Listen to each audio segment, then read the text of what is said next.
Heather Hosea, and I'm a student in the Interpersonal Communication class at Liberty University. In this class, we have learned about theoretical principles as well as practical skills involved in interpersonal communication.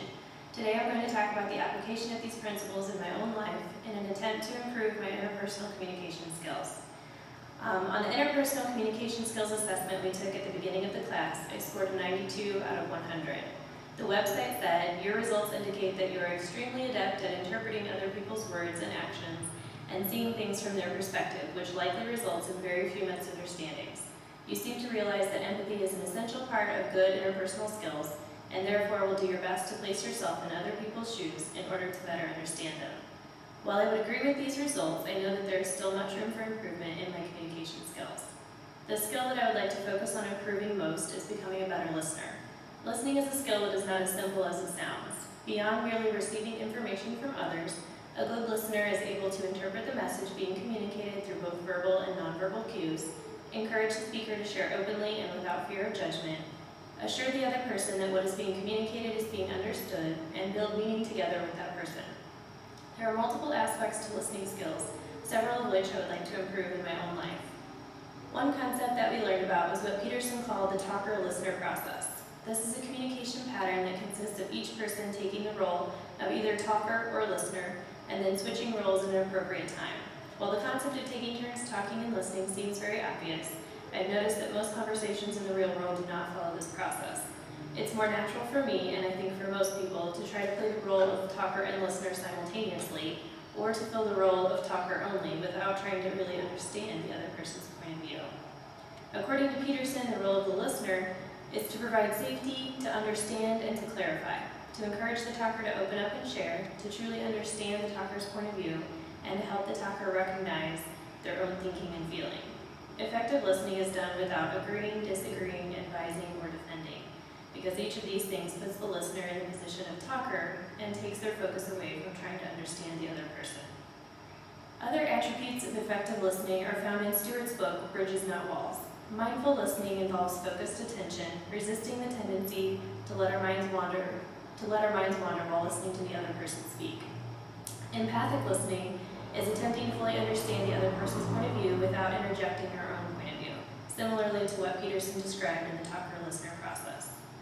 Another aspect of effective listening that I would like to improve in my life is responding in a way that de-escalates high emotion. Peterson explained what he calls the flat brain theory, using the imagery of a stomach being so full of emotion that it expands into the rest of the body and flattens the brain, making a person unable to think rationally.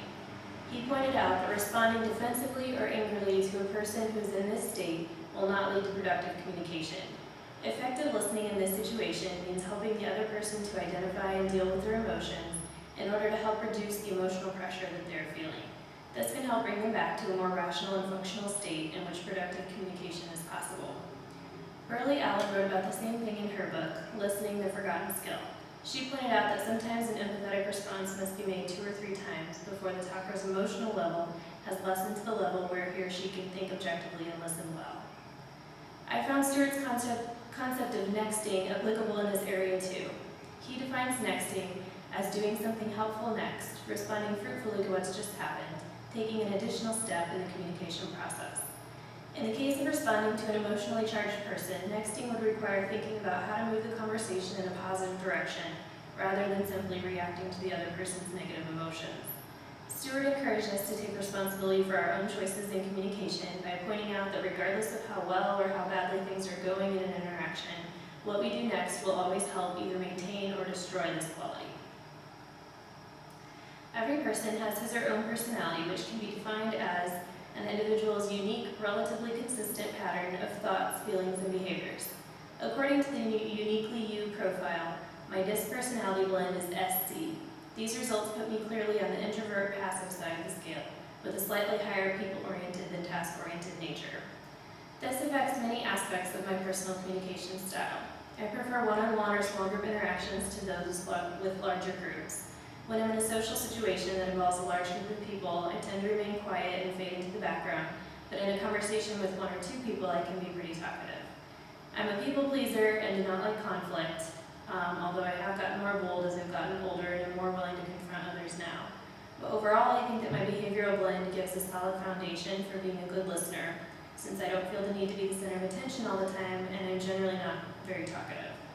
However, I've realized through all the skills that we've learned about in this class that being a quiet person does not necessarily translate to being a good listener. Being a good listener requires conscious effort regardless of personality type. I think that two of the biggest barriers in improving listening skills are a natural tendency towards self-centeredness and the communication habits that we've developed over the years. When you've communicated a certain way for most of your life, it's difficult to change and begin communicating a different way. This requires awareness of our own tendencies, determination to change, and a lot of practice. In learning to take the role of a listener while another person talks, for example, for me this will require a conscious effort, awareness of the different roles and what my job is as the listener. What comes naturally to me is to try to play both roles at the same time. So if I do not remain aware of the fact that I'm supposed to be focusing on understanding and clarifying what the other person is saying, I will naturally shift into what comes normal for me, sharing my own point of view and opinions in response to the other person. When it comes to mindful listening, Stuart pointed out that one of the challenges is that the average person speaks at a rate of 125 words per minute, but we can process up to 500 words per minute. This means that there's some lag time during listening, which can be used to think about what we're going to say next or to think about something else altogether. But in mindful listening, it requires that we use that lag time to think about what the speaker is saying. Again, this requires an awareness of my tendency to mentally multitask and a conscious effort to focus on what the talker is saying. Responding to negative, emotionally charged communication in a way that promotes healthy dialogue is the skill that I think will be most difficult for me to implement. Both my human nature and my long-term habits will be barriers in this. When someone approaches me with angry and hurtful words, it does not come naturally to me to think about how I can help that person deal with their emotions. My natural reaction is to respond with anger, hurt, or defensiveness. What I need to remember in these situations is that, as Stuart pointed out, I always have a choice of how to respond, and what I choose to say or do next will have an effect on the direction of the conversation. Another barrier to effective listening is noise pollution, both internal and external. External noise pollution refers to all the distractions in the environment around us. When having an important conversation, it's ideal to select a location with minimal external distractions. A quiet place free from as many distractions as possible is the best environment for effective listening. Another important way to minimize external noise pollution is to put your cell phone on silent during a conversation to avoid the constant interruption of text messages, phone calls, and emails. Internal noise pollution can be equally distracting. As I mentioned before, we're able to think faster than we talk, so there can be a lot of distracting thoughts running through our mind as we listen to someone else talk. Combating these thoughts requires an effort to be fully present in the conversation and focus on what the speaker is saying. Effective listening requires minimizing both internal and external distractions to the best of our ability. It will require some work to put my goal of becoming a better listener into action. According to Wecker, Castle, and Emmett, literature on the subject does show that active listening is a trainable skill for both counseling professionals and lay people. This tells me that good listening skills can be learned, so it's worth putting in the effort to improve my skills. In a study on effective listening skills, Johnson and Pagash reported that listening skills can only be learned through practice. They stated that when you first begin learning these skills, many of them will feel artificial. But as you use them more, they'll become more comfortable and you'll begin to incorporate them naturally into your communication. I plan to utilize the talker-listener process specifically when my husband and I need to talk through something significant or emotionally charged. I believe this will greatly increase our chances of coming to a satisfactory resolution and of both of us feeling heard and understood. In order to get the best results, I plan to explain this communication tool to my husband and ask if he's willing to try it out. I'm sure that the first few times we do this, we will need to remind each other often of what the role of the listener is, but I'm hopeful that it will become easier and more natural over time if we continue to practice it. In terms of mindful listening, I plan to make an effort to block out external and internal noise when I'm listening. Now that I'm aware of how easily I'm distracted, I think it will be more apparent to me when this is happening. I've been making an effort in this area since reading about mindful listening earlier in the semester, and I found that the key is being aware of it. When I focus on focusing, it's not that difficult, but when I forget, I become easily distracted by other thoughts. When it comes to dealing with emotionally difficult interactions, I plan to attempt to use what Peterson calls the double reverse twist in response to the flat brain tango.